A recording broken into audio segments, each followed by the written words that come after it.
আসসালামু আলাইকুম, আমি রায়হান। এরপর দেখাবো লেসো টুল কীভাবে ব্যবহার করতে হয়। তো আমরা টুলবারে চলে গেলে লেসো টুল নামে অপশন পাবো।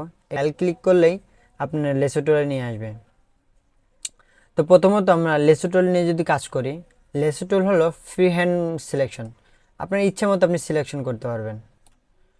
আপনার অবজেক্ট অনুযায়ী আপনার ইচ্ছা মতো আপনি সিলেকশন করতে পারবেন। আর যদি পলিগনাল লেসো টুলের কথা বলি, তাহলে এটা হলো জাস্ট আপনাকে একটা কর্নার দিবে, পয়েন্ট আকারে আপনাকে সিলেকশনটা করে দিবে। আপনি যে পয়েন্টে ক্লিক করবেন ওই পয়েন্টে আপনাকে সিলেকশন দিবে। আর পরবর্তী যেটা আছে ম্যাগনেটিক লেসো টুল, এটা হলো জাস্ট আপনাকে এটার জন্য আমি একটা সার্কেল নিয়ে নিই, তাহলে বুঝতে সুবিধা হবে। এখানে একটা কালার অ্যাপ্লাই করে দিই, ডিসেলেক্ট করলাম।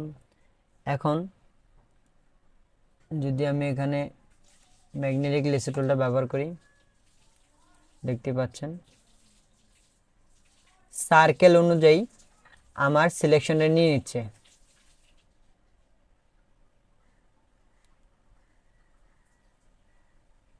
বিষয়টা আপনারা বুঝতে পারতেছেন, একদম সার্কেল অনুযায়ী আমি যদি এদিক সেদিক করি, আশেপাশে নাড়াচাড়াও করি, একদম সার্কেল বরাবর আমার সিলেকশনটা নিয়ে নিচ্ছে। এখন আপনাদেরকে একটা অবজেক্ট দিয়ে দেখাবো।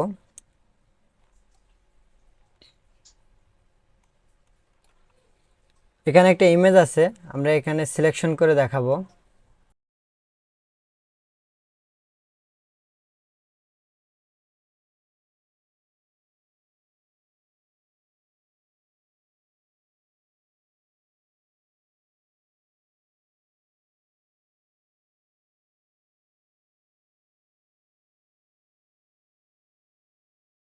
দেখলেন কিভাবে সিলেকশন করলাম।